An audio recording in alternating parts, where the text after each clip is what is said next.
আসসালামু আলাইকুম ওয়া রাহমাতুল্লাহি ওয়া বারাকাতুহু। প্রিয় ভাইরা, আমরা আর কাল বিলম্ব না করে মূল আলোচনায় চলে যেতে চাই। আজকে যে টপিকের উপর আমি কথা বলবো, টপিকটা হচ্ছে peaceful coexistence and communal harmony, শান্তিপূর্ণ সহাবস্থান এবং সাম্প্রদায়িক সম্প্রীতি। আমাদের বাংলাদেশে সাম্প্রদায়িক সম্প্রীতি আছে না নাই? আবহমান কাল থেকে আমরা মুসলিম, হিন্দু, বৌদ্ধ, খ্রিস্টান, পাহাড়ি, নৃগোষ্ঠী মিলেমিশে একাকার, আমরা সবাই মিলে বাংলাদেশ। আওয়াজ করে বলেন ঠিক কিনা?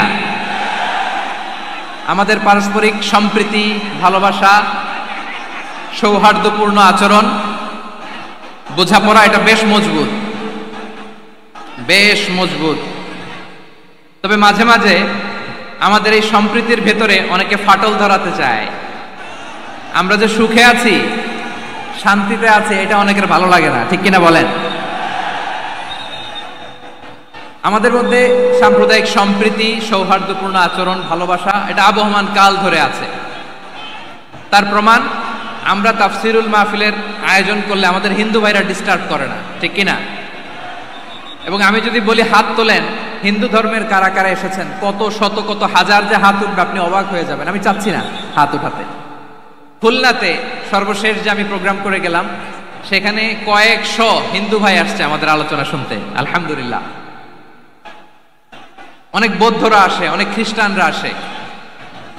এবার সফরেও অনেক হিন্দু ভাইরা আমার সাথে দেখা করেছে। তারা বলেছে, হুজুর আমরা আপনার আলোচনা শুনি, আলহামদুলিল্লাহ বলেন। So it's our responsibility to present our religion to our non-Muslim brothers and sisters.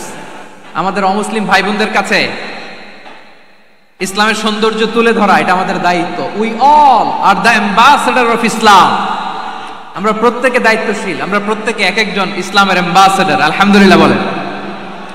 এজন্য এমন ভাবে দ্য বিউটি অফ ইসলাম, ইসলামের সৌন্দর্য আমাদেরকে ফুটিয়ে তুলতে হবে, যাতে করে নন মুসলিমরা শাহাদা পড়ে, কালিমা পড়ে মুসলমান হয়ে যায়। অনেক নন মুসলিম ভাই বোন আমাদের হাতে শাহাদা পড়ে, কালিমা পড়ে মুসলমান হয়েছে, অনেক। সো আমরা যেন ইসলামের বিউটিটাকে তুলে ধরতে পারি এবং এই যে সম্প্রীতি, এটাকে যেন আমরা অটুট রাখতে পারি। আদতে আদতে বাংলাদেশের ইতিহাস বলে আমাদের দেশে কোনো দাঙ্গা নাই, আছে? লালমনিরহাটের ভাইয়ের আওয়াজ করে বলেন, আমাদের দেশে হিন্দু মুসলিম দাঙ্গা আছে? আমরা ভাই ভাই, আওয়াজ করে বলুন তো, আমরা কি ভাই ভাই? কিন্তু কিছু দুষ্ট লোক আছে, তারা আমাদের সম্পর্কের মধ্যে ফাটল ধরাতে চায়, ঠিক কিনা বলেন? মাঝে মাঝে ঝগড়া লাগাতে চায়। দেখবেন পত্রপত্রিকায় দেখা যায় বিভিন্ন ধর্মীয় উপাসনালয়গুলোতে হামলা চালানো হয়। এগুলো রাজনৈতিক উদ্দেশ্য প্রণোদিত, এগুলোর সাথে ইসলামের কোনো সম্পর্ক নাই। এজন্য এই দুর্বৃত্তদের ব্যাপারে আমাদের সাবধান থাকতে হবে। আমরা সবসময় যেমনি ঐক্যবদ্ধ, ইউনাইটেড, আমরা যদি এরকম ইউনাইটেড থাকি, এই সমস্ত দুর্বৃত্তদের কালো হাত ভেঙে দিতে আমাদের 1 ঘন্টাও লাগবে না। চিল্লায় বলো ঠিক কিনা? আমরা সংঘবদ্ধ থাকবো। এই যে আমাদের পিসফুল কোএক্সিস্টেন্স, শান্তিপূর্ণ সহাবস্থান। হিন্দুরা পূজা করে, যেদিন হিন্দুদের পূজা অনুষ্ঠান, আমরা ওই দিন তাফসির মাহফিল করি না, ঠিক কিনা বলেন? যেদিন আমাদের তাফসিরুল কোরআনের প্রোগ্রাম, ওই দিন আমাদের হিন্দু ভাইরা ডিস্টার্ব করে না, সুবহানাল্লাহ। হিন্দুদের পূজা অনুষ্ঠানে মাদ্রাসার ছাত্র যে পাহারা দেয়, গোটা বিশ্বে এরকম দৃষ্টান্ত, নজির বিরল, ঠিক কিনা বলেন?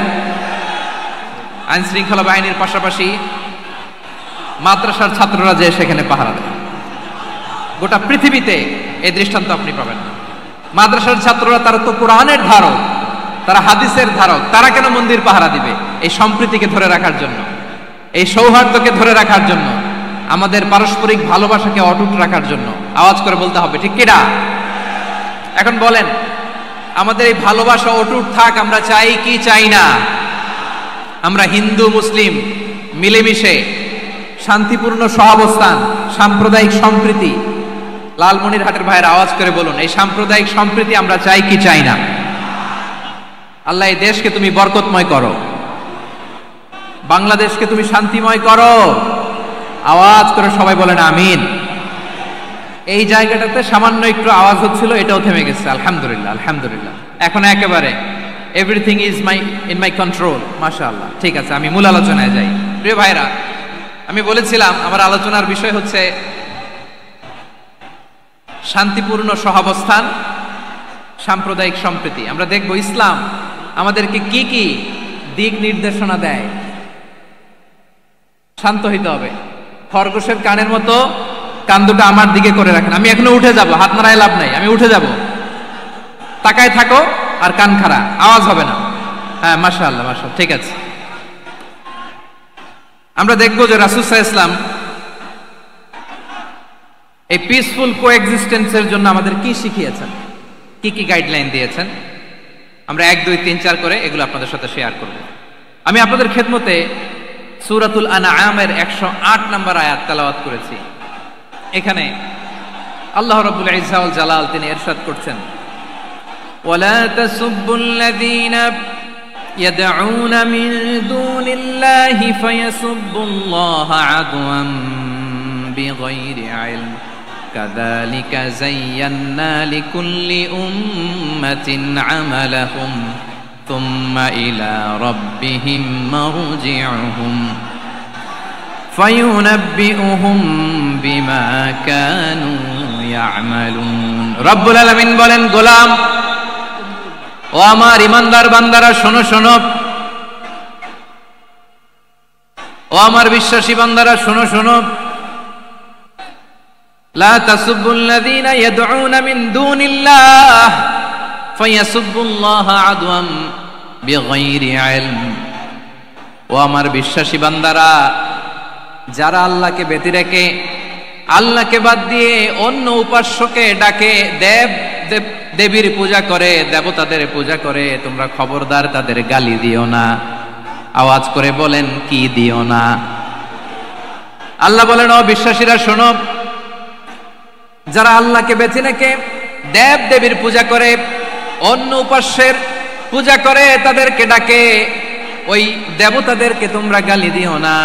যদি ওই দেবতাদেরকে গালি দাও তাহলে ভুলবশত, শত্রুতাবশত তারা তোমাদের রব আল্লাহকে গালি দেবে, ঠিক কিনা? তোমরা যদি তাদের দেবতাদের গালি দাও, ওরা রেগে তোমার আল্লাহরে গালি দিবে, তাহলে আল্লাহরে গালি খাওয়ানোর কারণ হয়ে গেলাম আমি, ঠিক কিনা বলেন?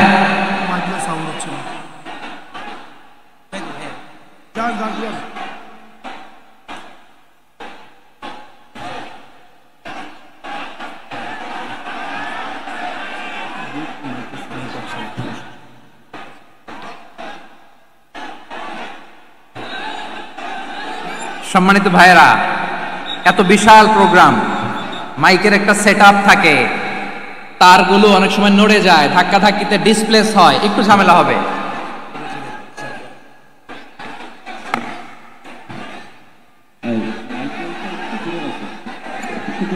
ব্যাস ব্যাস ব্যাস, হ্যাঁ,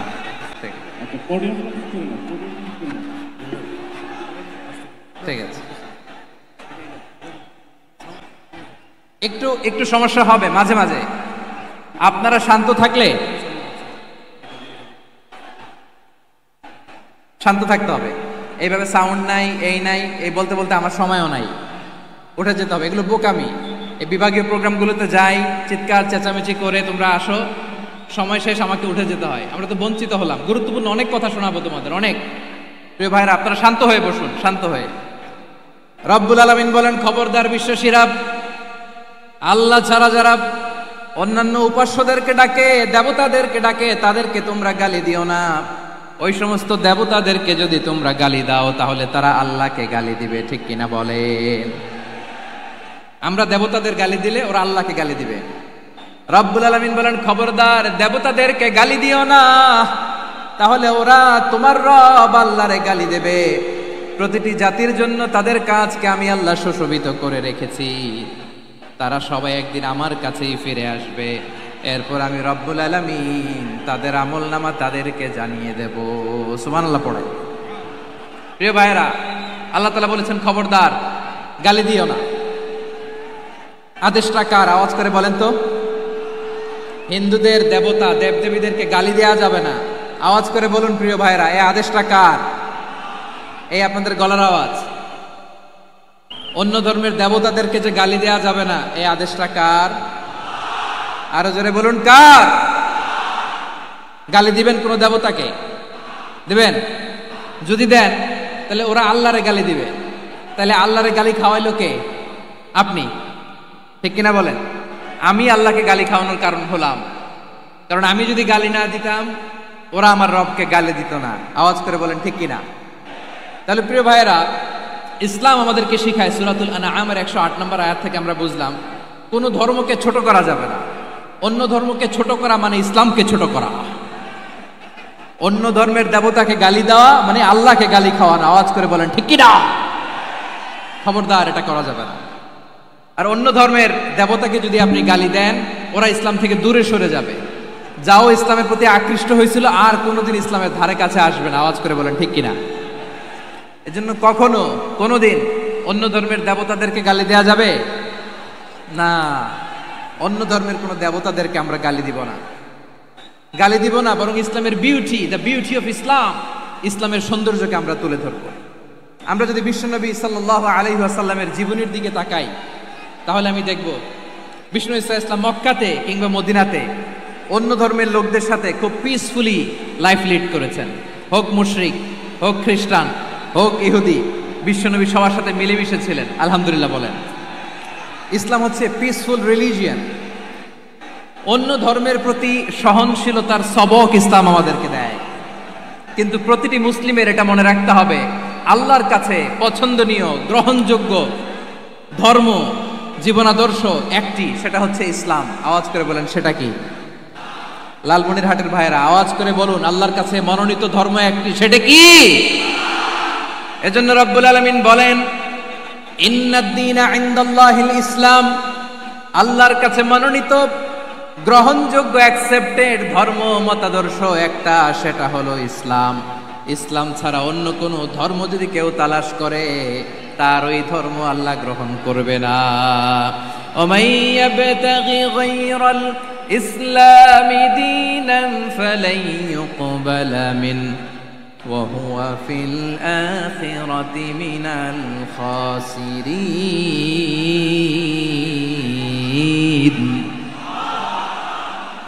Whoever seek anything except Islam, that won't be accepted from him, and he will be loser in the day of judgment. কিয়ামতের দিন ইসলাম ছাড়া কেউ যদি অন্য কোনো ধর্ম তালাশ করেছে দুনিয়াতে, তার এই মতাদর্শ গ্রহণ করা হবে না, and he will be loser, সে হবে লুজার, ক্ষতিগ্রস্ত, হাই হাই কোম্পানির ম্যানেজার। ওর আমও শেষ, সালাও শেষ। আওয়াজ করে বলেন ঠিক কি না? এজন্য ইসলাম পেয়ে আমরা খুশি না বেজার?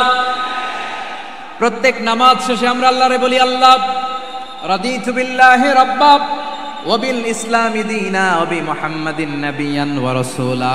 ও আল্লাহ, তোমারে রব হিসেবে পেয়ে আমরা খুশি।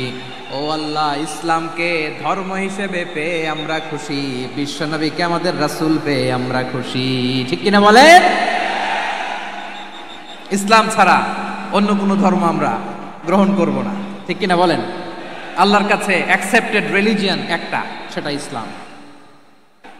তো বিশ্বনবী সাল্লাল্লাহু আলাইহি ওয়াসাল্লাম মক্কাতে কিংবা মদিনাতে খুব পিসফুলি এক্সিস্ট করেছেন, যে কোনো ধর্মের সাথে মিলেমিশে চলেছেন। তার প্রমাণ আমরা যদি রাসূল সাল্লাল্লাহু আলাইহি ওয়াসাল্লামের বায়োগ্রাফির দিকে তাকাই, তাহলে দেখব তিনি মুশরিকদের সাথে পিস ট্রিটি করেছেন, শান্তি চুক্তি, পিস ট্রিটি, পিস এগ্রিমেন্ট। আপনারা হুদাইবিয়ার সন্ধির নাম শুনেছেন? আমার লালমনিরহাটের কলিজার টুকরা ভাইয়েরা, হুদাইবিয়ার সন্ধির নাম আপনারা শোনেন নাই? 6ষ্ঠ হিজরিতে বিষ্ণু ইসলাম মুশরিকদের সাথে এই ট্রিটি করেছেন, চুক্তি। কাদের সাথে? মুশরিকদের সাথে। আমরা তো মুসলমান বসতে পারি না। আমরা দুই মুসলিম ভাই একসাথে বসে চা খেতে পারি না, গল্প করতে পারি না। বিষ্ণু ইসলাম মুশরিকদের সাথে ট্রিটি করেছেন, হুদাইবিয়ার সন্ধি। এই সন্ধির আগে মক্কা থেকে কেউ মদিনায় যেতে পারে না, মদিনা থেকে কেউ মক্কায় যেতে পারে না। কিন্তু এই সন্ধির পরে ট্রাফিক স্বাভাবিক হয়ে গেল। মক্কার লোকেরা মদিনায় আসতে পারে, মদিনার লোকেরা মক্কায় আসতে পারে। এটাকে বলে সুলহে হুদাইবিয়া, the peace agreement of Hudaibiya, শান্তি চুক্তি। আমরা পৃথিবীতে এখন অনেক শান্তি চুক্তির নাম শুনি, এগুলো সব the piece treaty of Hudaibiya থেকে কপি করা। আল্লাহু আকবার। তাহলে বিশ্বনবী সাল্লাল্লাহু আলাইহি সাল্লাম তিনি যে শান্তিপূর্ণ সহাবস্থানে বিশ্বাসী ছিলেন, মুসলমানেরা যে অন্য ধর্মের প্রতি সহনশীল তার প্রমাণ হচ্ছে এই পিস ট্রিটি। শুধু তাই নয়, মাইকের সাউন্ডটা একটু বাড়াই দিতে হবে, খুব দুর্বল, একটু মজবুত করতে হবে, আর একটু ক্লিন করতে হবে, আর সবগুলা জায়গায় সাউন্ড যাচ্ছে কিনা একটু ক্রস চেক করতে হবে। হ্যাঁ, পাবেন পাবেন, দিচ্ছে mike operator, is trying his level best, দিচ্ছে। মাইক অপারেটর যিনি আছেন, প্রতিটি জায়গায় প্রতিটি সাউন্ড বক্সে যেন আওয়াজ পাওয়া যায়, একটু ক্রস চেক করেন, সাউন্ডটাকে একটু স্ট্রং করে দেন। হ্যাঁ, ঠিক আছে, মাশাআল্লাহ। এদিকে তাকান, এদিকে। মক্কার পার্ট গেল, পিস এগ্রিমেন্ট করলেন, শান্তি চুক্তি। বিষ্ণু ইসলাম মদিনায় যে কি করলেন? মদিনায় যে বিষ্ণু ইসলাম মদিনা চার্টার করলেন, মদিনা সনদ, সাহিফাতুল মদিনা, এটার বলে মদিনা চার্টার। এই যে ওয়েস্টে, ইউরোপে, আমেরিকাতে তারা অনেক চার্টার করে, সব চার্টার মদিনা চার্টার থেকে কপি করা। আওয়াজ করে পড়েন সুবহানাল্লাহ। বিষ্ণু ইসলাম মদিনায় গেলেন, মদিনাতে মুসলিম, মুশরিক, ইয়াহুদি, এই তিন ধর্মের লোক মিলে সব স্টেক হোল্ডার যারা আছে সবাইকে নিয়ে বিষ্ণু ইসলাম মদিনা চার্টার করলেন, মদিনা সনদ, পড়েন সুবহানাল্লাহ।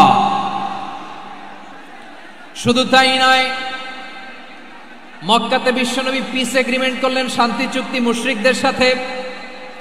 মদিনাতে যে বিশ্বনবী মদিনা চার্টার করলেন, মদিনা সনদ করলেন ইহুদিদের সাথে। আবার মদিনাতে বিশ্বনবী ইহুদিদের সাথে পিস ডায়ালগ করলেন, ইন্টারফেথ ডায়ালগ করলেন, আন্তধর্মীয় সংলাপ করলেন, যেই সংলাপের মূল ভিত্তি ছিল তাওহীদ। মূল ভিত্তি ছিল কি? তাওহীদ। বিশ্বনবী ইহুদিদেরকে ডাকলেন, আহ্বান করলেন, কুল ইয়া আহলাল কিতাবি তাআলাউ ইলা কালিমাতিন সাওয়াইন বাইনানা ওয়া বাইনাকুম আল্লা না'বুদা ইল্লাল্লাহ ولا نشرك به شيئا ولا يتخذ بعضنا بعضا أربابا من دون الله فإن تولوا فقولوا اشهدوا بأننا مسلمون سبحان الله পড়েন। বিশ্বনবী মদিনার ইহুদিদের ডেকে বললেন, ও ইহুদিরা, শোনো শোনো, আসো এমন একটা আদর্শের প্রশ্নে আমরা একত্রিত হই, যে আদর্শের প্রচার তোমাদের নবীরাও করেছে, আমিও করি, যে আদর্শের কথা তোমাদের পবিত্র ধর্মগ্রন্থগুলোতে আছে, আমার কোরআনেও আছে। সেটা হলো তাওহীদ। আমরা এক আল্লাহ ছাড়া কারো ইবাদত করব না, আল্লাহর সাথে কাউরে শরীক করব না, আল্লাহ ছাড়া কাউরে রব মানব না। পড়েন সুবহানাল্লাহ। তাহলে আমার প্রিয় লালমনিরহাটের ভাইরা, মদিনাতে যেয়ে তিনি মদিনা চার্টার করলেন, মদিনা সনদ, পিস ডায়ালগ করলেন, শান্তির সংলাপ, ইন্টারফেথ ডায়ালগ করলেন, আন্তধর্মীয় সংলাপ, যার ভিত্তি ছিল তাওহীদ। সুবহানাল্লাহ পড়েন। তাহলে অন্য ধর্মের প্রতি সব সময় ইসলাম সহনশীল, টলারেন্স। যদি আপনি দেখতে চান ইসলামের নবী বিশ্ব নবীর দিকে তাকান, ঠিক কিনা বলেন? আমরা তো সংখ্যালঘুদের রাইটস প্রোটেক্ট করার জন্য কত আইন বানাই, কত বৈঠক করি, কত সংবাদ সম্মেলন করি। বিষ্ণু সাল্লাল্লাহু আলাইহি ওয়াসাল্লাম সংখ্যালঘুদের রাইটসের ব্যাপারে, অধিকারের ব্যাপারে যে কথা বলেছেন, শুনলে আপনি অবাক হয়ে যাবেন। বিশ্বনবী বলেন, আলা মান যালামা মুআহাদান আও ইনতাকাসাহু আও কাল্লাফাহু ফাওকা তাআতিহি আও কাল্লাফাহু ফাওকা তাকাতিহি আও আখাযা মিনহু শাইআন বিগাইরি তিবি নাফসিন ওয়া আনা হাজিজুহু ইয়াউমাল কিয়ামা। খবরদার, জেনে রাখো, কেউ যদি কোনো সংখ্যালঘুর উপরে অত্যাচার করে, কোনো সংখ্যালঘুর প্রাপ্য থেকে যদি কেউ কাউকে ঠকায়, সংখ্যালঘুর উপর যদি কেউ কষ্ট দেয়, কোনো সংখ্যালঘুর সম্পদ যদি কেউ জোর করে কেড়ে নেয়, আমি কিয়ামতের দিন বিশ্বনবী ওই সংখ্যালঘুর পক্ষে আর ওই মুসলমানদের বিপক্ষে বাদী হয়ে দাঁড়াবো। সুবহানাল্লাহ বলতে পারলেন না? আল্লাহু আকবার। আপনি নামাজি, আপনি মুসল্লি, আপনি হাজী সাহেব, তাহাজ্জুদ পড়তে পড়তে কপালে দাগ ফেলে দিছেন, আপনার প্রতিবেশী হিন্দু, ভাবছেন আমার তো পাওয়ার আছে, ওর জমিটা দখল করি। বিশ্বনবী বলেন, কিয়ামতের দিন ওই হিন্দুর পক্ষে তোর বিরুদ্ধে আমি বাদী হয়ে দাঁড়াবো। পৃথিবীর কোন ধর্মে এরকম স্টেটমেন্ট পাবেন? পাবেন? আপনি ভাবছেন আপনি নামাজ পড়লে হাজী সাহেব কপালে দাগ ফেলায় দিলে আপনি সালসালায় জান্নাতে চলে যাবেন না? খবরদার। বিশ্বনবী বলেন, কোন সংখ্যালঘুর উপর যদি কেউ আক্রমণ করে, তার প্রাপ্য তাকে না দিয়ে যদি তাকে ঠকায়, তার উপর জুলুম করে, তার সম্পদ যদি কেড়ে নেয়, আমি নবী, তুমি মুসলিম হইতে পারো, মুসল্লি হইতে পারো, তার পক্ষে তোমার বিপক্ষে আল্লাহর দরবারে বাদী হয়ে দাঁড়াবো। আচ্ছা লালমনিরহাটের ভাইরা, কথা বুঝতে পারলে আওয়াজ করে উত্তর দেন। বিশ্বনবী যদি কারো বিপক্ষে দাঁড়ায় কিয়ামতের দিন, আই রিপিট, আমি আবারও বলছি, বিশ্বনবী যদি কিয়ামতের দিন কারো বিপক্ষে দাঁড়ায়, ও তো সেলসেলায়া জান্নাতি, তাই না? জান্নাতি না? যে নবীর সুপারিশ ছাড়া জান্নাতের গেটও দেখা যাবে না, ওই নবী যদি বলে তোর বিপক্ষে আমি বাদী হয়ে দাঁড়াবো, ওই জান্নাতে আর ঢোকার কোনো সুযোগ আমাদের থাকবে? এখানেই শেষ না আমার প্রিয় লালমনিরহাটের ভাইয়েরা, এখানেই শেষ নয়। বিশ্বনবী বলেন, মান কাতালা মুআহাদান, বুখারীর বর্ণনা, মান কাতালা মুআহাদান লাম ইয়ারাহ রাইহাতাল জান্নাহ।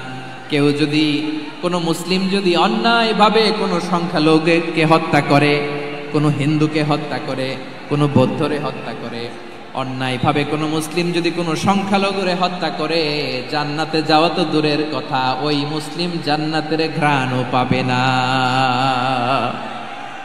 সেই বুখারীর বর্ণনা, মান কাতালা মুআহাদান লাম ইয়ারাহ রাইহাতাল জান্নাহ ওয়া ইন্না রিহাহা লা ইউজাদু মিন মাসিরাতি 40 আমা। যে জান্নাতের ঘ্রাণ 40 বছর দূরের রাস্তা থেকেই পাওয়া যায়। সুবহানাল্লাহ পড়েন। প্রিয় ভাইরা, এখান থেকে জান্নাতে পৌঁছতে লাগবে 40 বছর। এত দূর, কত বছর? সবাই বলেন কত বছর? এখান থেকে জান্নাতে পৌঁছতে লাগবে 40 বছর। এত দূরে থাকতেই জান্নাতের ঘ্রাণ আপনার নাকে এসে ধাক্কা মারবে। বিশ্বনবী বলেন, যে ব্যক্তি কোনো সংখ্যালঘুকে হত্যা করে, জান্নাতের ঘ্রাণ তো পাবেই, জান্নাতে তো ঢুকতে পারবেই না, জান্নাতের ঘ্রাণও তার নাকে লাগবে না। পড়েন না আউযুবিল্লাহ। তাহলে সংখ্যালঘুদের ব্যাপারে ইসলামে অধিকার দেয়া আছে না নাই? লালমনিরহাটের ভাইয়ের আওয়াজ করে বলেন, আমার সংখ্যালঘু হিন্দু ভাইদের রাইটস, অধিকার আমাদের ইসলামে প্রোটেক্টেড আছে না নাই? এখানেই শেষ না। বিষ্ণু ইসলাম আপনার অমুসলিম প্রতিবেশীর সাথে ভালো আচরণ করতে বলেছে। আমাদের হয় না এটা মুসলিম পাড়া, ওটা বৌদ্ধ পাড়া, হয় না? অনেক সময় হয় না এটা আমাদের মুসলিম পাড়া, ওইটা হিন্দু পাড়া, এরকম আছে না নাই? লালমনিরহাটে নাই না? আছে? হিন্দু যদি আপনার প্রতিবেশী হয় কি করবেন? ওরে কষ্ট দিবেন নাকি? কেন? ও তো হিন্দু, ও তো আমার আল্লাহরে ডাকে না, ওরে কষ্ট দিলে যায় যাবে না? খবরদার। বিষ্ণু ইসলাম বলেন, মান কানা ইউমিনু বিল্লাহ ওয়াল ইয়াউমিল আখির ফালিউকরিম জারাহ। যে আল্লাহ বিশ্বাস করে আর আখিরাতে বিশ্বাস করে, সেজন্য প্রতিবেশীর সাথে ভালো আচরণ করে। সুবহানাল্লাহ। কলিজা জুড়ায় যায় না আমার নবীর কথাগুলো শুনলে? যে আল্লাহ বিশ্বাস করে, যে আখিরাতে বিশ্বাস করে, সেজন্য প্রতিবেশীর সাথে ভালো আচরণ করে। এখানে বলছে মুসলিম প্রতিবেশী, বলছে নামাজি প্রতিবেশী, বলছে আল্লাহওয়ালা প্রতিবেশী, বলছে না। প্রতিবেশী আস্তিক হোক নাস্তিক হোক, প্রতিবেশী মুমিন হোক মুশরিক হোক, প্রতিবেশী হইলেই তার সাথে ভালো আচরণের দরকার আছে না নাই? আমার প্রিয় লালমনিরহাটের ভাইয়েরা, বিষ্ণু ইসলাম ওনার ইহুদি প্রতিবেশীদের দেখাশোনা করতেন। আওয়াজ না শোনা যাক, আমারও তো দেখা যায়, আমারও তো দেখা যায়। তাকায় থাকেন, তাকায় থাকলে সওয়াব হবে। কোরআনের কথা যেখান থেকে হয় এদিকে তাকায় থাকলেই বরকত। তাকায় থাকেন। জি জি, মাইক, আমি তার মাইক ঠিক করতে আসি না এদিকে, এই মাইক ঠিক করব, ওই মাইক ঠিক করব, ওদিকে পাইলট বলবে হুজুর চলে আসেন। জি বসুন, বসুন, মাশাআল্লাহ। হ্যাঁ, খুব শান্ত, ঠিক আছে। পুলিশ ভাইরা না খেয়ে দিনরাত আপনারা যাতে সুশৃঙ্খল একটা প্রোগ্রাম উপহার পান, এটাই চেষ্টা করতেছে। আপনাদেরকে কষ্ট দিতে আসে নাই, একটু একটু সহযোগিতা করেন। জি মাশাআল্লাহ। হ্যাঁ ঠিক আছে। আমার প্রিয় ভাইরা, প্রতিবেশী আস্তিক হোক নাস্তিক হোক, মুসলিম হোক হিন্দু হোক, তার সাথে ভালো আচরণ করতে হবে। বিষ্ণু ইসলাম ওনার ইহুদি প্রতিবেশীর বাসায় যেতেন। কোন প্রতিবেশী? ইহুদি। আওয়াজ করে বলেন, কোন প্রতিবেশী? ইহুদি। এক ইহুদি কিশোর বিষ্ণু ইসলামের খেদমত করতে, ইহুদি ছেলে আমার নবীর খেদমত করতো, তারা ছিল নবীর প্রতিবেশী। তো অনেক দিন হয় ইহুদি ছেলেটা আসে না। বিষ্ণুনবী খোঁজ দিলেন, ঘটনা কি? একটা ইহুদি ছেলে না আমার খেদমতে আসতো, ছেলেটা কই? খোঁজ নিয়ে জানলেন ছেলেটা অসুস্থ। বিষ্ণু ইসলাম ওই ইহুদির বাড়িতে চলে গেলেন ওই ছেলেটাকে দেখা করার জন্য, ভিজিট করার জন্য। সুবহানাল্লাহ পড়বেন না? গেলেন, যে দেখে ইহুদি ছেলেটা মুমূর্ষ, জান জান যায় যায় ভাব, বিছানায় পড়ে আছে, তার বাবা দাঁড়ানো। বিশ্বনবী তার মাথার পাশে বসলেন, মাথায় হাত বুলিয়ে দিলেন, আর ছেলেটাকে বললেন, আসলিম, হে ইহুদি ছেলে, আসলিম, ইসলাম ধর্ম গ্রহণ করো। তো ছোট্ট ছেলে ভাবে আমরা ইহুদি, এখন ইসলাম ধর্ম গ্রহণ করলে আব্বা যদি বকা দেয়। ফানাযারা ইলা ওয়াজহি আবি, ছেলেটা তার বাবার চেহারার দিকে তাকালো, দেখি আব্বা কি কয়। আব্বা যদি বলে তাইলে ইসলাম ধর্ম গ্রহণ করবে। ইহুদি ছেলেটা তার বাবার দিকে যখন তাকালো, ওর বাবা বলে, আতি আবুল কাসিম, আবুল কাসিম যা বলে তাই করো। আবুল কাসিম হচ্ছে বিষ্ণু ইসলামের একটা কুনিয়াত, উপনাম। আমার রাসূলের বড় ছেলের নাম ছিল কাসেম। যেমন দেখবেন আমাদের এলাকায় কারো ছেলের বড় ছেলের নাম যদি হয় আব্দুল্লাহ, এরা আব্দুল্লাহর বাপ বলে ডাকে। কারো বড় মেয়ের নাম যদি হয় ফাতেমা, এরা কি ডাকে? ফাতেমার বাপ বলে না? তো বিষ্ণু ইসলামের বড় ছেলের নাম ছিল কাসেম। ইহুদি বাবা বলল, আতি আবুল কাসেম, আবুল কাসেম যা বলে তাই শোনো, মানে মোহাম্মদ যা বলে তাই শোনো। এই কথা শুনে ছেলে সাহস পাইছে, ছেলে আবার পড়তে আরম্ভ করলো, আশহাদু আল্লাহ ইলাহা ইল্লাল্লাহ ওয়া আশহাদু আন্না মুহাম্মাদার রাসূলুল্লাহ, পড়েন আল্লাহু আকবার। বিশ্বনবীর আহ্বান শুনে ওই আহ্বানে সাড়া দিয়ে ইহুদি ছেলে শাহাদা পড়ে মুসলমান হয়ে গেল। তার হৃদয়টারে ঈমানের নূর দিয়ে আলোকিত করে দিল কে? প্রিয় ভাইরা, এবার রাসূল সাল্লাল্লাহু আলাইহি ওয়াসাল্লাম বের হয়ে আসলেন ঘর থেকে, আর বললেন, আলহামদুলিল্লাহিল্লাযী আনকাযাহু মিনান নার, প্রশংসা সে আল্লাহর যে আল্লাহ জাহান্নামে চলে যাচ্ছিল প্রায় এমন একটা লোককে মুহূর্তের মধ্যে কালেমায়ে শাহাদাতের বদৌলতে জান্নাতি বানায় দিলেন। আওয়াজ করে পড়েন সুবহানাল্লাহ। এই হাদিস থেকে আমরা কি শিখলাম? What is the moral of the story? এক নম্বর স্টোরি হলো, প্রতিবেশী ইহুদি হোক হিন্দু হোক, যাবেন, সুসম্পর্ক রাখবেন, উপহার দিবেন, বিপদে পাশে দাঁড়াবেন, তাইলেই তো আপনাদের প্রতি, মুসলমানদের প্রতি তারা আকৃষ্ট হবে, ঠিক কিনা বলেন? আপনি যদি হিন্দুদের সাথে বৌদ্ধদের সাথে নাই মিশেন, নাস্তিকের কাছে নাই যান, তো ইসলামের সৌন্দর্যটা ওরা বুঝবে কেমনে? আমার অনেক হিন্দু পরিচিত ভাই আছে, ওরা আমাদের ইফতারির প্রোগ্রামে এসে একসাথে ইফতারি করে। অনেক মদখোর আমার সাথে বসে একসাথে ডিনার করে, হাফ প্যান্ট পরা, গলায় স্বর্ণের চেইন, হাতে স্বর্ণের ব্রেসলেট, আইসা আমার সাথে ডিনার করছে, আছে এরকম। গাঁজাখোর, আমি বলে আসো, welcome welcome to my dinner, আসো বসো, বসলেই তো আমি ওর ডিএনএ, চিন্তার ডিএনএ চেঞ্জ করে দেওয়ার সুযোগ পাবো। চিল্লায় বলো ঠিক কিনা? আসতে হবে আমার কাছে। Our door is open, the door of Islam is open 24/7। সব সময় আমাদের ইসলামের দরজা আমার অমুসলিম ভাইদের জন্য খোলা আছে না নাই? এই হাদিস থেকে দুইটা শিক্ষা। এক নম্বর শিক্ষা, প্রতিবেশী মুসলিম হোক অমুসলিম হোক, যান, অসুস্থ হইলে একটু আপেল নিয়ে যান, আঙ্গুর নিয়ে যান, কমলা নিয়ে যান, তাদের সাথে ভালো আচরণ করেন। ইসলামের বিউটি দেখে, সৌন্দর্য দেখে অবাক হবে, নসিব ভালো হলে কোনোদিন কালিমা পড়ে মুসলমান হয়ে যাবে, ঠিক কিনা বলেন? তাহলে অমুসলিমের সাথে ভালো সম্পর্ক। বিশ্বনবী ইহুদির বাড়িতে গেলেন, ইহুদির বাড়ি, আর আমার মুসলমান ভাই আমার কাফের বলে, এরকম আছে না নাই? মুসলিম মুসলিমরা দেখতে পারে না, সহ্য করতে পারে। বিশ্বনবী সাল্লাল্লাহু আলাইহি ওয়াসাল্লাম ইহুদির বাড়িতে গেলেন, এটা একটা শিক্ষা। আরেকটা শিক্ষা হলো, ভাইয়েরা, ধাক্কা মারে এসে সামনে এসে কি লাভ? প্রোগ্রাম তো শেষ হচ্ছে, এখনই শেষ হচ্ছে। তো এই যে আমাদের বকশি ভাই ওয়াদা নিল, হাত তোলালো, মিম বলে এত কথা বলল, তো আমি জেলায় জেলায় যে খালি হাত নাড়াই তোমাদের জন্য নাকি? হ্যাঁ, হাত নাড়াই শুধু। এই ধাক্কাইতে ধাক্কাইতে এদিকে এসে হাত নাড়াইতেছে, হয়েছে তো, দেখলাম তো, ঠিক আছে, মাশাআল্লাহ, অনেক সুশৃঙ্খল, অন্যান্য যে কোনো জেলার জন্য সুশৃঙ্খল। আমার দিকে তাকাও, আমার দিকে তাকাও, ঠিক আছে। এই যে দাঁড়িয়ে আছে, একটা ছেলে নড়ে না, দেখছেন? মাশাআল্লাহ মাশাআল্লাহ মাশাআল্লাহ। হ্যাঁ, এইভাবেই। আর কয়েকটা মজাদার কথা আছে, শোনো। এই হাদিস থেকে আমাদের শিক্ষা হলো, আমার প্রতিবেশী যেই ধর্মের হোক আমি সম্পর্ক রাখবো। অসুস্থ হলে যাব, কি বলেন ভাইরা? যাবেন না? যাবেন না আপনারা? আচ্ছা, 2 নম্বর শিক্ষা হলো বিষ্ণু ঈসা ইসলামের খাদেম ছিল ইহুদি। এতদিন খেদমত করলো, একদিনও বিশ্বনবী ওরে কালিমার দাওয়াত দেয় নাই। কারণ কি? বিশ্বনবী একটা ভালো সময়ের অপেক্ষা করতেছিলেন, প্রপার টাইমিং। দাঈর কাজ হচ্ছে দাঈ ইলাল্লাহ, সে হচ্ছে সুযোগ সন্ধানী। দাঈ সুযোগ খোঁজে, কখন দাওয়া দিলে ব্যাটে বলে হবে, ঝুপ বুঝে কোপ মারে, ঠিক কিনা বলেন? বিষ্ণু ঈসা ইসলাম ভালো সময়ের অপেক্ষা করতেছিলেন, দেখি ভালো সময় আসুক আসুক আসুক আসুক। আস্তে আস্তে এমন সময় আসছে, ছেলে এবার মুমূর্ষ। অসুস্থ ব্যক্তির হৃদয় অত্যন্ত নরম থাকে।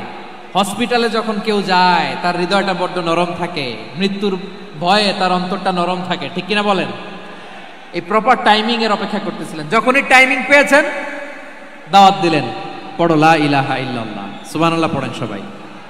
তাহলে ইসলাম অমুসলিম প্রতিবেশীর সাথে ভালো আচরণ করতে বলে। ইসলাম অমুসলিম মাতা পিতার সাথেও ভালো আচরণ করতে বলে। মাতা পিতা যদি অমুসলিম হয় তারা ফেলে দিতে পারবেন? পারবেন? আমার লালমনিরহাটের ভাইয়েরা, অনেক হিন্দু ছেলে আমাদের হাতে শাহাদা পড়ে মুসলিম হয়, কিন্তু ওর মা মুসলমান হয় নাই, বাবাও হয় নাই। এরকম আছে না নাই? তো ও হয়েছে মুসলিম, মা বাপ হিন্দু, এখন মা বাপ কি বাদ? হ্যাঁ, মা বাপ বাদ দেয়া যাবে? যেই মা আপনারে 9 মাস 8 মাস পেটে ধারণ করলো, আপনার মায়ের নার ছেঁড়া ধন, আপনি ওই মারে বাদ দিতে পারবেন? যেই মায়ের বুকের তাজা দুধ খেয়ে আপনি আজকে বাড়ন্ত তাজা তরতাজা, ওই মারে বাদ দেয়া যাবে? মায়ের এক ধারে দুধের দাম, কাটিয়া গায়ের চাম, পাপুষ বানাইলে ঋণের শোধ হবে না। এমন দরদি ভাবে কেউ হবে না আমার মাহাগো। মায়ের এক ধারে দুধের দাম, কাটিয়া গায়ের চাম, পাপুষ বানাইলে ঋণের শোধ হবে না। এমন দরদি ভাবে কেউ হবে না আমার মাহাগো, ঠিক কিনা? মাকে তো বাদ দেওয়া যায় না। وَقَضَى رَبُّكَ أَلَّا تَعْبُدُوا إِلَّا إِيَّاهُ وَبِالْوَالِدَيْنِ إِحْسَانًا। আল্লাহ বলে অবধারিত 2টা ভার্ডিক্ট তোমাদের জন্য, এক আল্লাহর ইবাদত করবা আর মা বাবার প্রতি ইহসান করবা। আদেশটা কার? মা বাবার প্রতি ইহসান করতে হবে। আমার মা হিন্দু হোক ভালো আচরণ করতে হবে, বৌদ্ধ হোক ভালো আচরণ করতে হবে। আমার যে সমস্ত হিন্দু ভাইয়েরা মুসলিম হয়েছে, তোমাদের মা বাবা এখনো মুসলমান হয় নাই, তাদের সাথে ভালো আচরণ করতে হবে। আপনাদের খেদমত নিজে করতে হবে অথবা খেদমতের ব্যবস্থা করাই দিতে হবে। মান্থলি যে খরচ লাগে এটা দিতে হবে। আরে তুমি এখন মুসলিম, তোমার মা বাবা হিন্দু, এখনই তো সুযোগ ইসলামের সৌন্দর্য দেখানো। এখন মা বাবা যদি দেখে আরে এটা হিন্দু থাকতে তো বদমাইশ ছিল, বেয়াদব ছিল, কি এমন ধর্ম সে গ্রহণ করলো যেটা গ্রহণের সাথে সাথে সে পাল্টে গেল? কি এমন ধর্ম সে গ্রহণ করেছে যেটা তার জীবনকে আলোকিত করে দিয়েছে? নসিব ভালো হইলে তারাও কালিমা পড়ে মুসলমান হয়ে যাবে। বিষ্ণু ঈসা ইসলামের স্ত্রীর নাম ছিল আয়েশা রাদিয়াল্লাহু তাআলা আনহা, আবু বকর রাদিয়াল্লাহু তাআলা আনহুর মেয়ে। আবু বকর রাদিয়াল্লাহু তাআলা আনহুর আরেক মেয়ের নাম হচ্ছে আসমা। কি নাম? দুজনই আবু বকর রাদিয়াল্লাহু তাআলা আনহুর মেয়ে, আসমা আর আয়েশা। নাম দুটো কেমন লাগে? আসমা নামটা কেমন লাগে? আয়েশা নামটা কেমন লাগে? সবার ভালো লাগে নাই? নাম দুটো আপনাদের ভালো লাগে? লালমনিরহাটে অনাগত যদি কন্যা সন্তান হয়, যদি মনে চায় আসমা রেখে দিতে পারবেন, যদি মনে চায় আয়েশা রেখে দিয়ে। দেশে বিদেশে এয়ারপোর্টে রাস্তা ঘাটে শুধু বলে হুজুর একটা নাম দেন, আমার ছেলের একটা নাম দেন, মেয়ের একটা নাম দেন। তো আমার মনে আছে যশোরের আবদিনের মাহফিলে আমি 1-2টা নাম দিয়েছিলাম। আজকে লালমনিরহাটের এই প্রোগ্রামে কন্যা সন্তান যদি হয় 2টা নাম দিলাম, আসমা কিংবা আয়েশা। ইনশাআল্লাহ পড়েন। দুজন বোন, এক মায়ের না, বাবা এক মা দুইজন।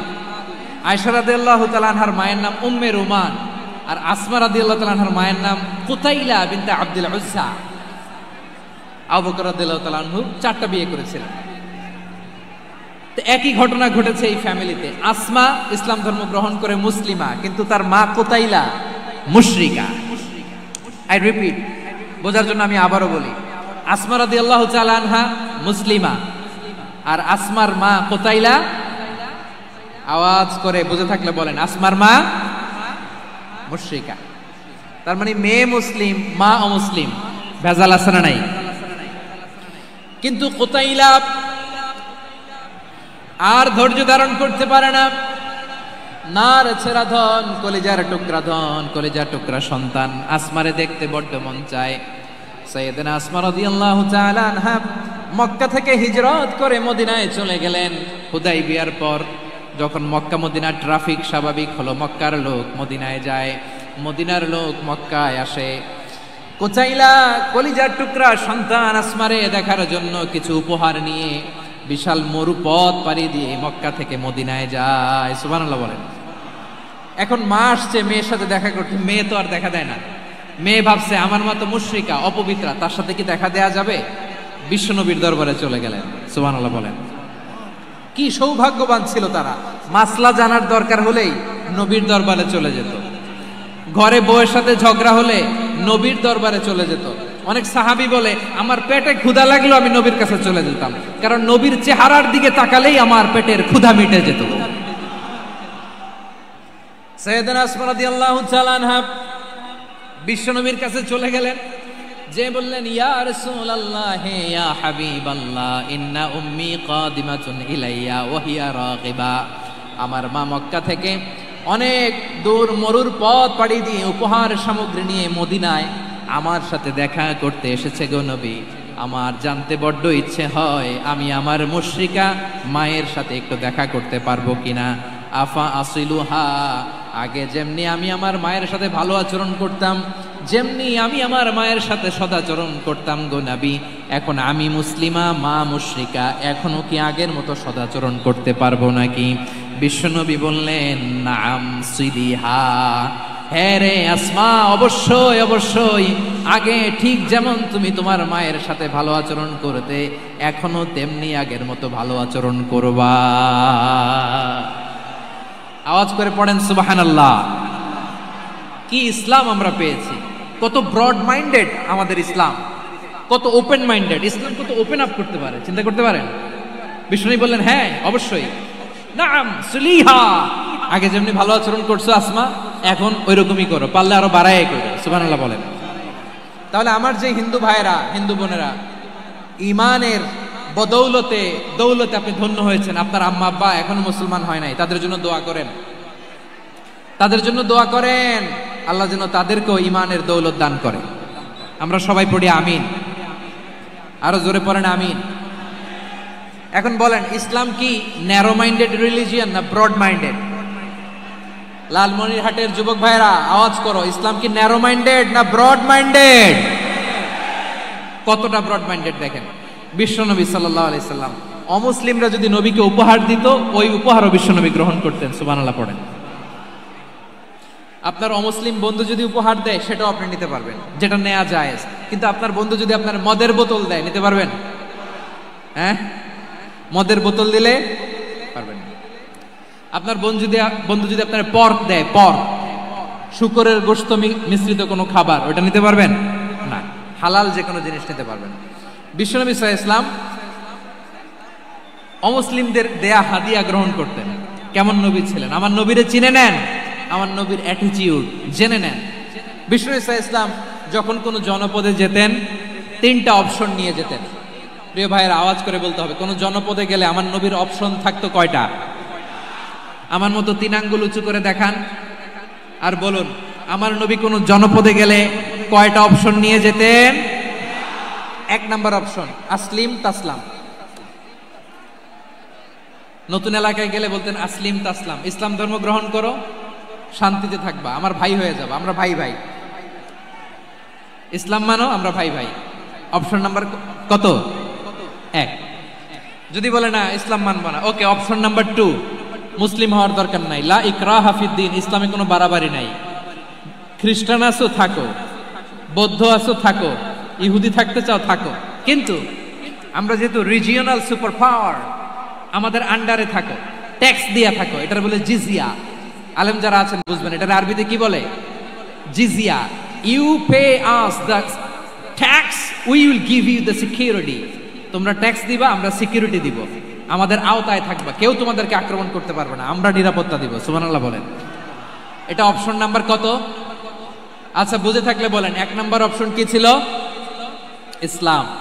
ইসলাম মানো শান্তিতে থাকবা, ভাই ভাই, আমরা ভাই ভাই। অপশন নাম্বার 2, ট্যাক্স দাও, আমরা নিরাপত্তা দিব, মুসলিম হওয়া লাগবে না। এখন 1 নাম্বারও মানে না, 2 নাম্বারও মানে না, মুসলিম হব না, ভালো খ্রিস্টান থাকো, ট্যাক্স দাও, আমরা সিকিউরিটি দিব না, এটাও মানি না। বিষ্ণু বলেন তাহলে তলোয়ার আমাদের আর তোমাদের মাঝে ফয়সালা করবে,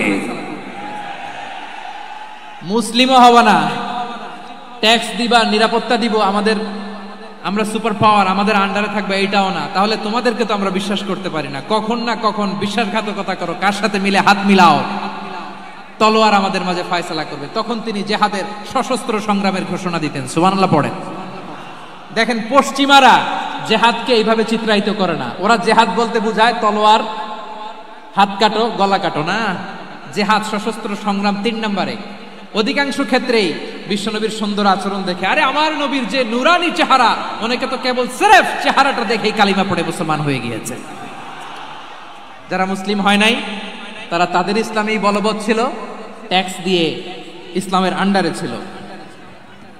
যারা এটাও মানে নাই ওইটাও মানে নাই, তাদের বিরুদ্ধে জেহাদ।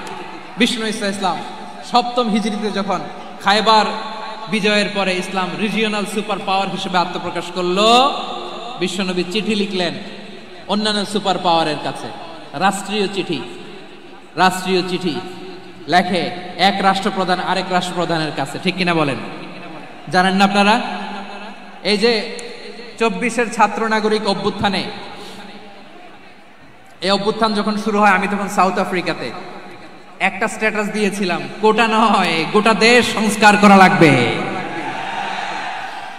শুধু বাংলাদেশ নয়, সারা বিশ্বের বাংলা ভাষাভাষী লোকেরা এই আন্দোলনের সাথে সমর্থন তারা করেছে, এটাকে সাপোর্ট করেছে, তারা সমর্থন দিয়েছে। আমাদের ইউনাইটেড আরব আমিরাতের বাংলাদেশি ভাইয়েরা তারা সেখানে রাস্তায় নেমে এসেছিল, জানেন? ওইখানে ডেমনস্ট্রেশন করা যায় না, সেখানকার সরকার তাদেরকে যাবজ্জীবন দিয়েছিল। তখন আমাদের এই যে প্রধান উপদেষ্টা ডক্টর মোহাম্মদ ইউনূস সরাসরি G2G বলে, এটা G2G, government to government, G2G, উনি চিঠি লিখলেন যে তাদেরকে, ইউর হাইনেস, হে সম্মানিত আমির, আপনি আমার এই চিঠির কারণে আমার সম্মানে এই 53 জন বাংলাদেশিকে মাফ করে দেন।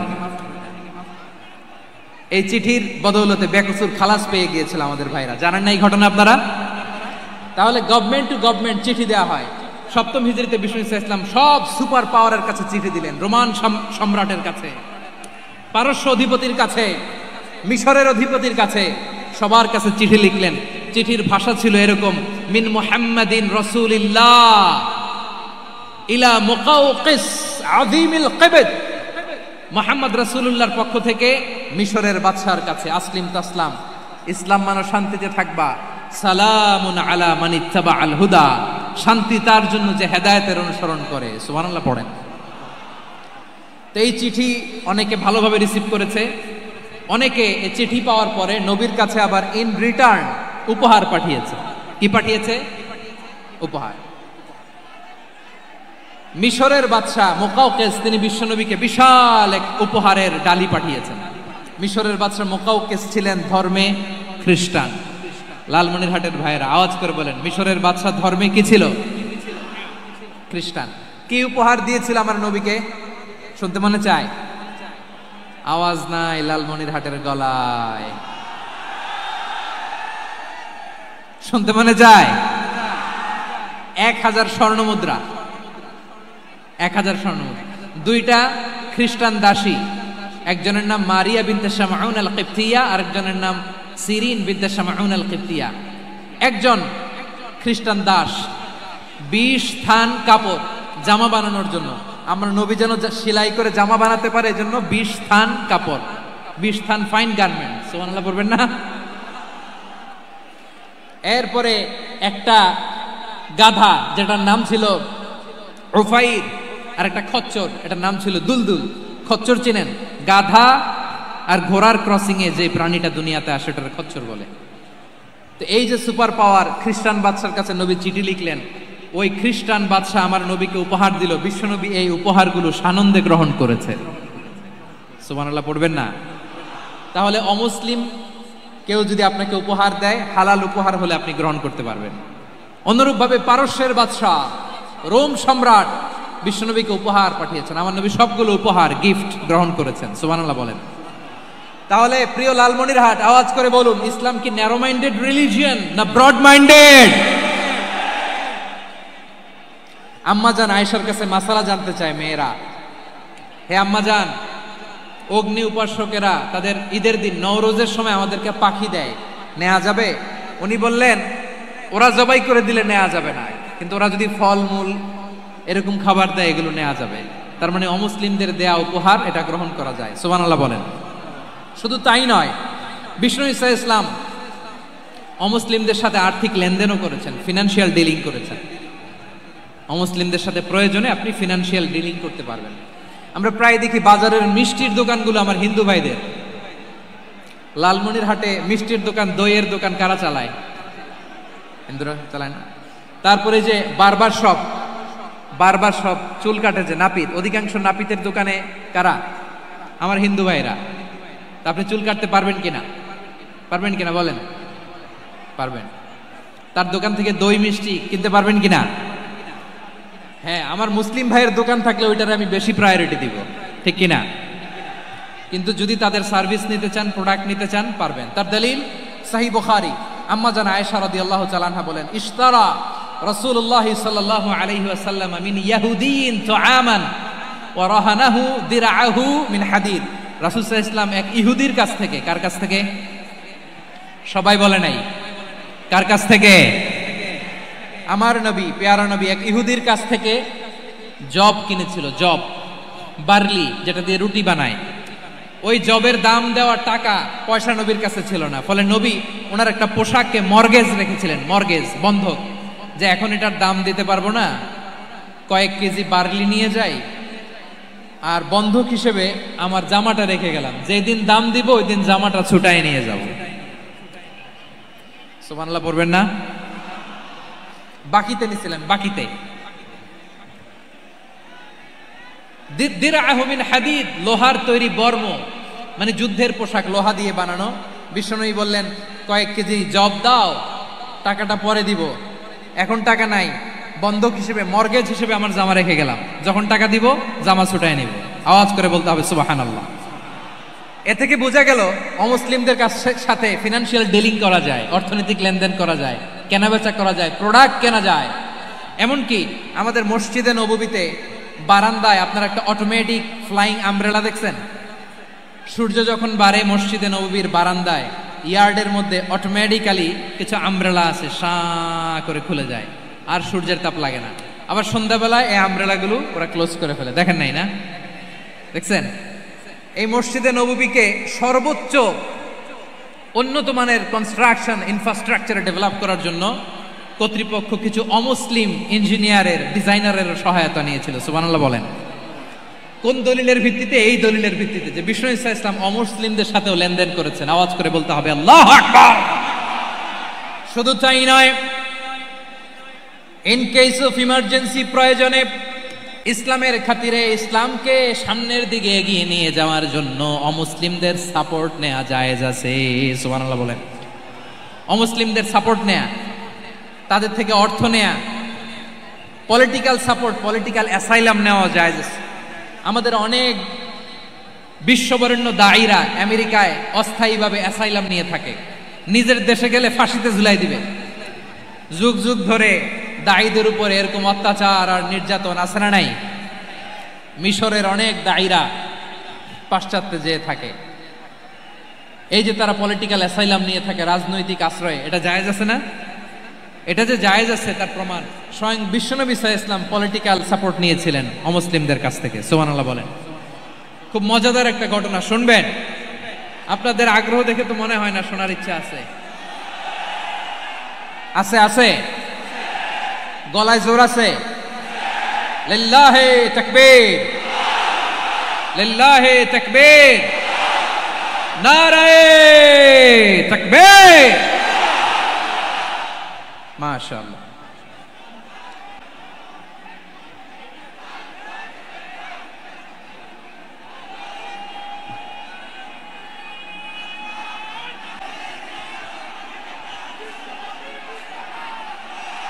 মাশাআল্লাহ মাশাআল্লাহ। থামুন থামুন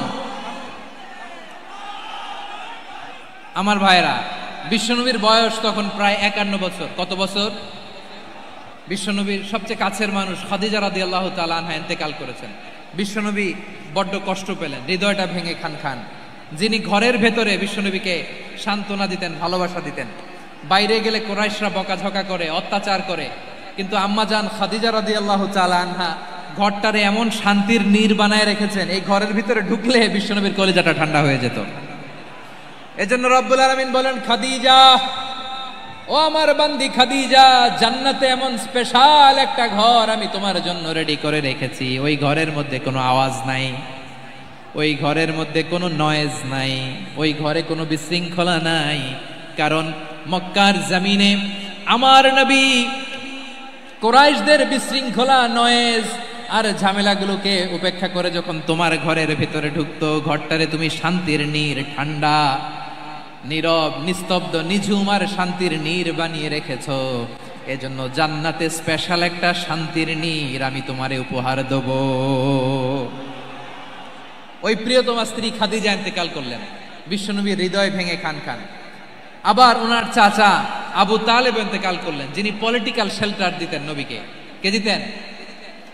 আবু তালেবের ভয়ে, বিশ্বনবীর এই চাচার ভয়ে কোনো মুশরিক নবীর গায়ে হাত দেওয়ার সাহস পায় নাই।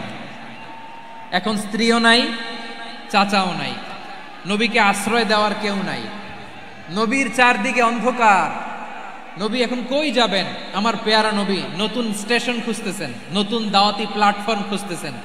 তিনি যায়েদ বিন হারেসা রাদিয়াল্লাহু তাআলা আনহুকে নিয়ে মক্কার পাশের একটা নেইবরিং সিটি তায়েফে চলে গেলেন। কোথায় চলে গেলেন? লালমনিরহাটের ভাইয়ের আওয়াজ করে বলেন, কোথায় গেলেন? তায়েফে চলে গেলেন দিনের দাওয়াত দেওয়ার জন্য। কি দেওয়ার জন্য? নাকি জমি কিনতে গেছিলেন?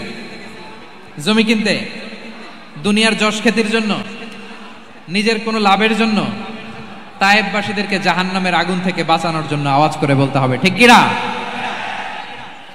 বিশ্বনবী বিশাল মরুপথ, পাহাড়ি পথ পাড়ি দিয়ে তায়েফের মরুজমিনে গেলেন কোরআনের দাওয়াত নিয়ে, ইমানের দাওয়াত নিয়ে।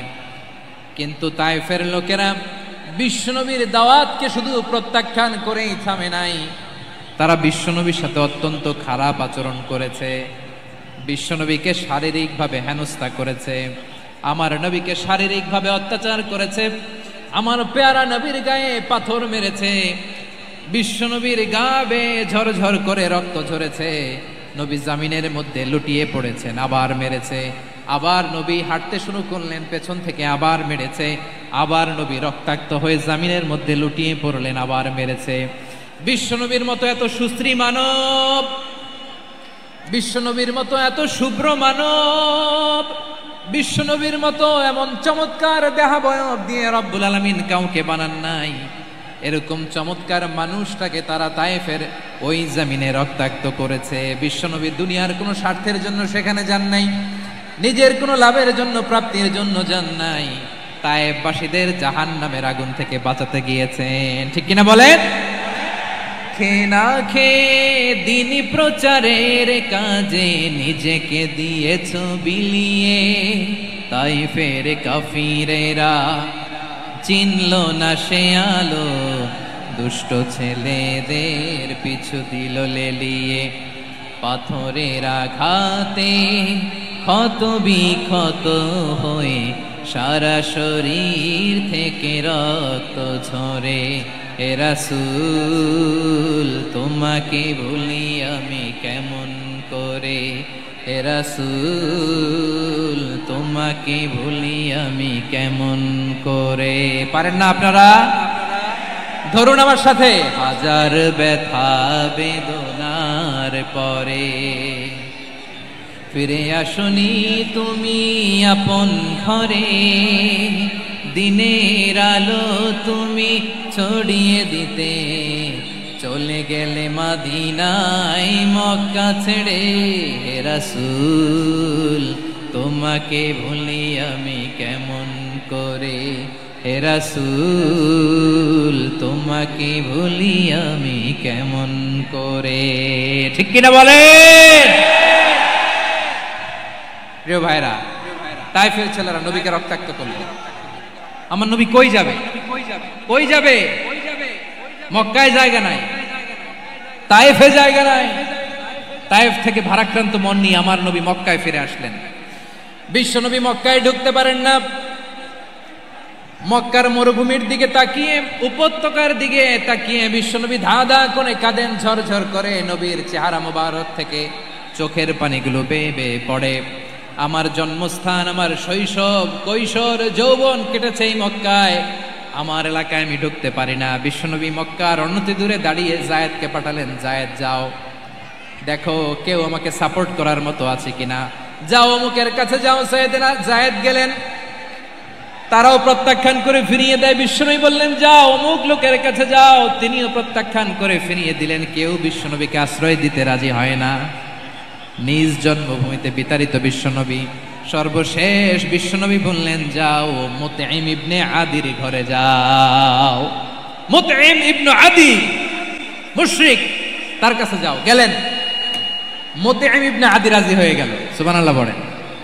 দেখেন, অনেক বিপদের সময়ও আমি নিজে সাক্ষী, সামাজিকভাবে রাজনৈতিকভাবে কত ঝঞ্ঝা, কত ষড়যন্ত্র, কত কনস্পাইরেসি পাড়ি দিয়ে আমাদেরকে সামনে এগিয়ে যেতে হয়। এই শত্রুদের ভেতরেও একজনকে দাঁড় করিয়ে দেয় যে আল্লাহর কোরআনের জন্য রেডি হয়ে যায়। পড়েন সুবহানাল্লাহ। মুতঈম ইবনে আদি, আল্লাহ তার মনকে নরম করে দিলেন। মুতঈম বলে, মুহাম্মদ আমি তোমাকে আশ্রয় দিব। তার দুই ছেলেকে পাঠালেন, যাও খোলা তলোয়ার নিয়ে, স্কট দিয়ে, গার্ড অফ অনার দিয়ে মুহাম্মদকে মক্কায় ঢুকাও, আর বলো আমি আমান দেব। আমান কি দিব? আমান মানে সিকিউরিটি, নিরাপত্তা। সিকিউরিটি ছাড়া, আমান দেওয়া ছাড়া কেউ থাকতে পারতো না মক্কায়। দুই ছেলে বিষ্ণু ইসা ইসলামকে নিয়ে আসলো। নবী কাবার চারদিকে তাওয়াফ করলেন, নামাজ পড়লেন। আবু জাহেল, উতবা, শাইবা, ওয়ালিদ ইবনে মুগীরা সবাই দেখে, কেউ কিছু করতে পারে না। কারণ মুতঈম ইবনে আদি ঘোষণা দিয়েছেন আমি মুহাম্মদকে আমান দিয়েছি, মুহাম্মদের গায়ে যেন কেউ স্পর্শ না করে। আওয়াজ করে পড়েন সুবহানাল্লাহ। নবীর এই বিপদকালে মুহূর্তে মুতঈমের হৃদয়টারে নরম করে দিল কে? আচ্ছা, লালমনিরহাটের ভাইয়েরা বলেন, এই মুতঈম কি মুসলিম ছিল না মুশরিক? সবাই বলতে হবে মুসলিম না মুশরিক? তাহলে মুশরিকের কাছ থেকে নবী পলিটিক্যাল অ্যাসাইলাম, আধুনিক রাষ্ট্রবিজ্ঞানের ভাষায় পলিটিক্যাল অ্যাসাইলাম, যেটাকে বলে রাজনৈতিক আশ্রয়, উনার আমান বা নিরাপত্তার এই ঘোষণায় তিনি মক্কায় ঢুকলেন। যতদিন নিরাপত্তা ছিল ছিলেন। মুতঈম যখন মারা গেল, বিষ্ণু ইসলাম হিজরত করে মদিনায় চলে গেলেন। সুবহানাল্লাহ। কিন্তু মুতঈম যে বিশ্বনবীর উপকার করছে এটা বিশ্বনবী ভুলে নাই। আমাদের অনেকে আছে উপকার করার পরে আর খেয়াল থাকে না, খাওয়ার পরে গলা দিয়ে নামলে আর খেয়াল থাকে না। এরকম আছে না নাই? আমার নবী ভুলে নাই। বদরের প্রান্তরে 70 জন কাফেরকে যখন বন্দী করে বিশ্বনবীর সামনে হাঁটু গেড়ে দাঁড় করানো হলো, বসানো হলো, 70 জন কাফের। কয়জন? বিশ্বনবী তাদের দিকে তাকিয়ে বললেন, সহিহ বুখারীর বর্ণনা, লাউ কানাল মুতঈম ইবনে আদি হাইয়ান সুম্মা কাল্লামানি হাউলাই নাতনা লা তারাকতুহুম লাহু। বদরের প্রান্তরে 70 জন বন্দী কাফিরের দিকে তাকিয়ে আমার নবী বললেন, আজকে মুতঈম ইবনে আদি যদি বেঁচে থাকতো আর তোমাদের 70 জনের ব্যাপারে যদি মুতঈম এক বাক্যে একটা সুপারিশ করত, তার সম্মানে আজকে তোদের সবাইকে আমি মাফ করে দিতাম। সুবহানাল্লাহ নাই?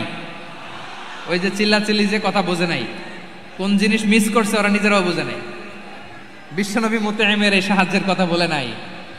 70 জন মুশরিক হাঁটু গেড়ে বসা, নবী চাইলে এখনই এক্সিকিউশন অর্ডার দিতে পারে। তিনি বললেন, আজকে যদি মুতঈম বেঁচে থাকতো আর মুতঈম যদি তোদের জন্য সুপারিশ করতে, এই আবর্জনাগুলোর ব্যাপারে সুপারিশ করতে, আমি মুহূর্তেই তোদেরকে এমনি মাফ করে দিতাম। এবার বলেন, ইসলাম কি ন্যারো মাইন্ডেড না ব্রড মাইন্ডেড? শুধু তাই নয়, যাকে যে সম্মান দেয়ার আমার নবী দিতেন, হোক আস্তিক হোক নাস্তিক, হোক মুসলিম হোক অমুসলিম। বিষ্ণু ইসা ইসলাম যখন রোমান সম্রাটের কাছে চিঠি লিখেছেন, আমার প্রিয় লালমনিরহাটের ভাইরা, অল্প কয়েক মিনিট কয়েকটা জরুরি কথা বলবো। এদিকে তাকান, এদিকে তাকান। রোমান সম্রাটের কাছে বিশ্বনবী যখন চিঠি লিখলেন মিন মুহাম্মদ রাসূলিল্লাহ ইলা হিরাকলা আযীমির রোম, মুহাম্মদের পক্ষ থেকে হিরাক্লিয়াসের কাছে, যিনি হচ্ছেন আযীমির রোম। এটা নবী নিজ থেকে বানায় লিখছেন অতিরিক্ত সম্মান দিয়ে। কোন রাষ্ট্রপ্রধান যখন আসে তাদেরকে আমরা কি বলি জানেন? তার নামের শেষে HE এটা লিখতে হয়, H.E. মানে হিজ এক্সেলেন্সি। কি লেখে? হিজ এক্সেলেন্সি অথবা ইউর হাইনেস, ইউর ম্যাজেস্টি। দেখেন, বিশ্বনবী সাল্লাল্লাহু আলাইহি ওয়াসাল্লাম সব নবীদেরও নবী। তিনি একজন মুশরিক খ্রিস্টান সম্রাট, রোমান সম্রাটের কাছে চিঠি লিখতে যায়, লিখতেছে ইলা হিরাকলা আযীমির রোম, হিরাক্লিয়াসের কাছে আমার চিঠি, যিনি রোমের আযীম, হিজ হাইনেস, মানে রোমের অনেক সম্মানিত এক বাহাদুর। আওয়াজ করে বলেন সুবহানাল্লাহ। তার মানে যাকে যে সম্মান দেয়ার এটা বিশ্বনবী দিতেন। এমনকি যে ইহুদিরা ভালো ছিল, এই ইহুদিদেরও প্রশংসা করেছেন বিশ্বনবী মুহাম্মদুর রাসূলুল্লাহ সাল্লাল্লাহু আলাইহি ওয়াসাল্লাম। এক ইহুদির প্রশংসা করেছেন বিশ্বনবী। ইহুদির কার? আমি তো আমার ভাইয়ের প্রশংসা করি না, আমি তো এক আলেম আরেক আলেমরে স্পেস দেই না, আমি তো এক দায়ী আরেক দায়ীর সাথে বসতে চাই না। আমার নবী ইহুদির প্রশংসা করে। কার প্রশংসা? ওই ইহুদির নাম ছিল মুখাইরিক। সিরাত গ্রন্থ ঘাটলে পাবেন। তিনি বলেছেন মুখাইরিক খাইরু ইয়াহুদ, Mukhayriq is the best of the জুইশদের মধ্যে সে সবচেয়ে ভালো। কেন প্রশংসা করলেন তার? এর কারণ মদিনা চার্টারে কথা ছিল সব ধর্মের মুসলিম, মুশরিক, ইহুদিরা মিলে মদিনাকে রক্ষা করবে। কিন্তু তৃতীয় হিজরিতে যখন উহুদের যুদ্ধ শুরু হলো, সবার কথা ছিল যেই আক্রমণ করে আমরা মদিনাকে বাঁচাবো। কোন শহরকে বাঁচাবো? মদিনাকে। কিন্তু কুরাইশরা যখন অ্যাটাক করলো, ইহুদিরা আর আসে না, ইহুদিরা আর বেরোয় না। বিষ্ণু বললেন, ওহে ইহুদিরা, তোমরা না চুক্তি করলে আমার সাথে যে মদিনা বাঁচাতে সবাই ঝাঁপিয়ে পড়বো, আসো। একটা ইহুদিও বেরোয় না, কেউ আসে নাই সেদিন, একজন ছাড়া। তার নাম মুখাইরেক। তার নাম কি? মুখাইরেক বাহাদুরের মতো ঘোড়সাওয়ার হয়ে বেরিয়ে গেলেন এবং বললেন, গোটা ইহুদি সাম্রাজ্যের একজনও যদি না আসে, আমি মুখাইরেককে কেউ ঘরে আটকে রাখতে পারবে না। বেরিয়ে আসলেন, এসে বললেন, আমি মুহাম্মদের পক্ষে যুদ্ধ করব। আমি মারা গেলে আমার সম্পদ আমার উত্তরাধিকারীরা পাবে না, আমার সম্পদ তোমরা মুহাম্মদকে দিয়ে দিবা। সুবহানাল্লাহ বলেন। উহুদের ময়দানে 70 জন মুসলমান শহীদ হলো। এই ইহুদি, সেও মুসলমানের পক্ষে যুদ্ধ করে নিহত হলো। সুবহানাল্লাহ বলেন। মুসলিমদের লাশ যখন নিয়ে আসা হলো, এই মুখাইরিকের লাশও নিয়ে আসা হলো।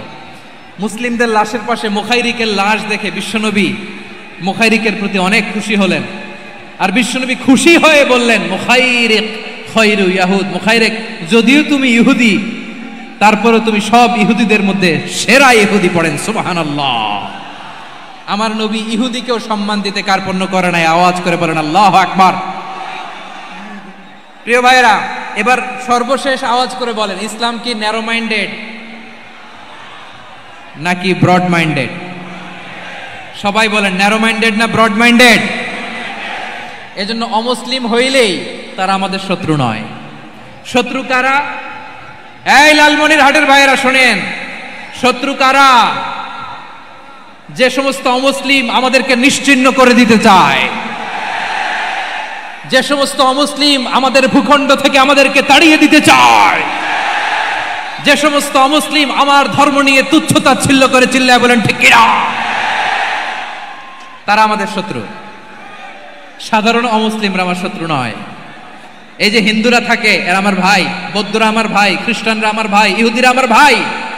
তারা দিনই ভাই নয়, তারা মায়ের পেটের ভাই নয়, তারা মানবিক দিক থেকে ভাই। ও মানুষ, আমিও মানুষ। ইসলাম মানুষকে সম্মান করে, চিল্লায়া বলো ঠিক কিনা। যারা আমাদের অস্তিত্বকে নিশ্চিহ্ন করতে চায়, যারা আমাদের ভূখণ্ডকে দখল করতে চায়, যারা আমাদেরকে নিয়ে মকারি করে, ফান করে, টিটকারি করে, আমার ধর্ম নিয়ে খেলা করে, তাচ্ছিল্য করে, ওদের বিরুদ্ধে আমাদের জিহাদ। সাধারণ মুসলিম আমাদের শত্রু নয়। আপনি জানেন নিউ ইয়র্কে, আমি তো নিউ ইয়র্কে ছিলাম অনেকদিন, ওখানে ফিলিস্তিনিদের পক্ষে যখন আমরা মিছিল করেছি, অনেক ইহুদি আমাদের সাথে মিছিলে দাঁড়িয়েছে। কারণ ওরাও জানে এই ভূখণ্ড ফিলিস্তিনিদের ভূখণ্ড। আওয়াজ করে বলো লালমনিরহাট ঠিক কিনা? ইসরায়েলের রাজধানী খোদ তেল আবিবে অনেক ইহুদিরা বেঞ্জামিন নেতানিয়াহু তার বিরুদ্ধে মিছিল করেছে। তো তারা কি আমাদের শত্রু? না। অনেক খ্রিস্টান আমাদের সাথে আমাদের স্বার্থ রক্ষায় আমাদের পাশে দাঁড়িয়েছে। খেয়াল রাখবেন, হিন্দু আর হিন্দুত্ববাদ এক নয়, ইহুদি ধর্ম আর জায়নিজম এক নয়। জায়নিজমের বিরুদ্ধে আমাদের সংগ্রাম, আমাদের জেহাদ। চিল্লায় বলেন ঠিক কিনা? এই যে ফিলিস্তিনের ভাইরা, তারা তাদের স্বাধীনতা সংগ্রামের জন্য লড়াই করছে, করে যাচ্ছে, আমরা এটাকে সমর্থন জানাই। চিল্লায় বলো ঠিক কিনা? কাশ্মীরের ভাইরা স্বাধীনতার জন্য সংগ্রাম করছে, আমরা সেই সংগ্রামকে সমর্থন জানাই। আওয়াজ করে বলো ঠিক কিনা? যারাই আমাদের ইসলামকে নিশ্চিহ্ন করতে চায় তাদের বিরুদ্ধে আমাদের সংগ্রাম। আওয়াজ করে বলতে হবে ঠিক কিনা? ওই সমস্ত দুর্বৃত্তদের সাথে আমাদের কোনো সম্পর্ক নাই। আমরা যদি ঐক্যবদ্ধ থাকতে পারি, ওই দুর্বৃত্তরা চান্স পাবে না। আমরা ঐক্যবদ্ধ থাকতে রাজি আছি। লালমনিরহাটের ভাইরা, আমরা ঐক্যবদ্ধ থাকলে ওই দুর্বৃত্তদের কালো হাত ভেঙে দিতে আমাদের সময় লাগবে না। তাদের কালো হাত ভেঙে দিতে রাজি আছে মুসলমান? কারা কারা রাজি? দু হাত তুলে দেখাও।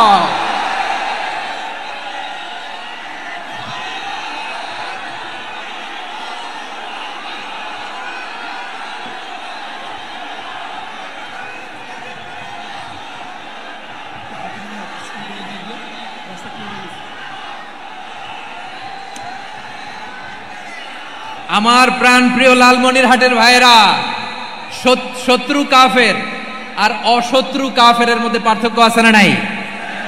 আবু তালেবও মুশরিক, আবু জাহেলও মুশরিক, কিন্তু দুই মুশরিকে পার্থক্য আছে না নাই? আবু তালেব নবীর চাচা, মুশরিক, মারা গিয়েছে মুশরিক অবস্থায়, কিন্তু আজীবন আমার নবীকে আগলে রেখেছে, আমার নবীকে সাপোর্ট করেছে, ভালোবেসেছে। আবু জাহেলও মুশরিক, মারা গিয়েছে মুশরিক হিসেবে, আজীবন আমার নবীর বিরুদ্ধাচরণ করেছে। আবু জাহেলের শক্তি, সামর্থ্য, স্ট্র্যাটেজি, প্ল্যান সব আমার নবীর বিরুদ্ধে ছিল। আবু জাহেলের কারণে একটা দিন শান্তিতে আমার নবী মক্কায় ঘুমাতে পারে নাই। চিল্লায় বলেন ঠিক কিনা?